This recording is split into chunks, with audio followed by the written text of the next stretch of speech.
Andy, you're a landscape designer. Can you tell us a little bit about your background? Yeah. So I went to school for landscape design at Hennepin Technical College in Brooklyn Park. I grew up in Minneapolis, so that was close to home.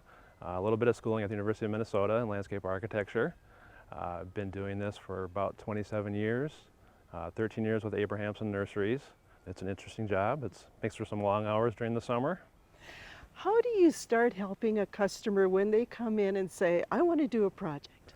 Well, at first we'll kind of quiz them a little bit about what they're interested in having done. You know, if it's going to be a front yard renovation like we did here, or a patio area, or retaining walls, just kind of get some general information. Then I'll set up a time to meet with them and go over the site and talk about specifics at that point. How do you determine what the customer really wants, or what the size of the scope of the project's going to be? Well, that's again kind of just going through the details as we're walking around the site. You know, I might have ideas that I see when I come to a site and suggest things and show them kind of where I think a wall might be nice or needed, patio area, maybe even take out a tape measure and just, you know, kind of show them the scale of what I'm thinking. That kind of gets the ball rolling, and if they agree with some of my ideas or thinking, then I'll, you know, put it on paper and present it to them and see what they think. And sometimes they'll even come out after I present the plan and go over the scope and scale of the project on the site before we start, so they feel comfortable with everything. Do you have to be concerned about the type of soil that's there too? Yes, we do, very much so. So on this site, this is all sand, which makes a big difference on what we pick. We want to pick plants that can take drier conditions. A lot of sites that we work on are heavy clay, so we have to take that into consideration too. So yes, that's an important part of it.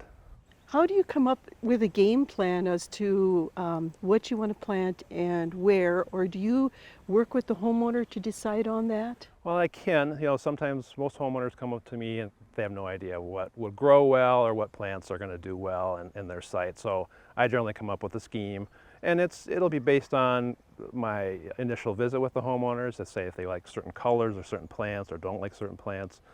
But generally, it's kind of up to me to come up with a scheme, and I'll just pull together plants that I think are going to look good with the house, with the architecture of the house, kind of with the scale of the house too, and that's important. What happens if the homeowner says, oh, I can't really afford to do the whole yard at one time?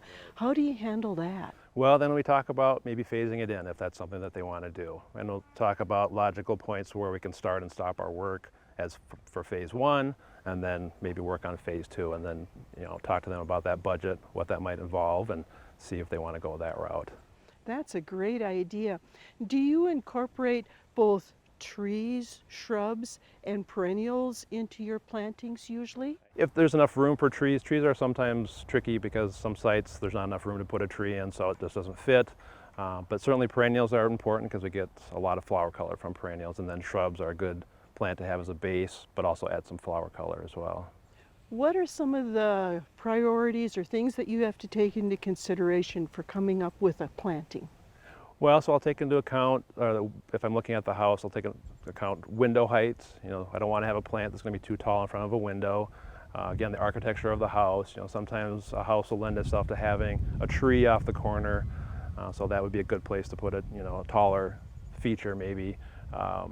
Sunlight is always a consideration. If it's shady, then I got to be concerned about that. But generally, it's what the house has for existing elements. I'll kind of use that as my cue for heights of plants. Andy, how do you draw out the edging line?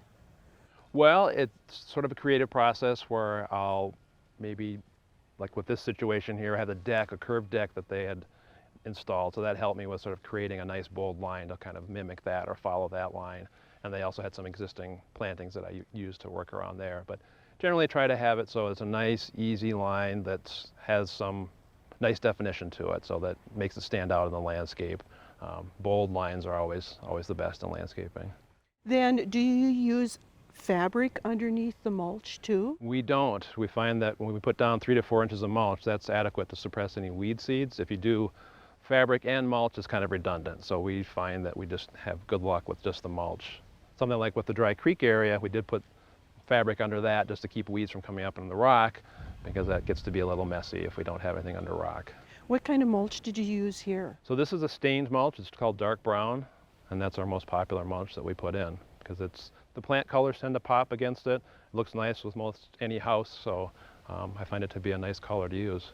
Did you use any existing plantings for this job, or are they all new plants? No, we did use some. So when I talked with Roger and Joan, there was a grouping of plants that were out front here, what's grouped right behind me here. We left that in place. We did take out a few evergreens that were in place just because they weren't best for the site. They were going to get too big. They're actually more shade tolerant plants, and this is a sunny site. So we did keep some of the plants in place and then worked with that. So just incorporated around that? Yeah, just work with that and left space for them to add some more plants in the future too, so they can add their own touch to things. This really looks nice. Would it be okay if we kind of take a little closer look at some of the plants that you used? Sure, that's a good idea.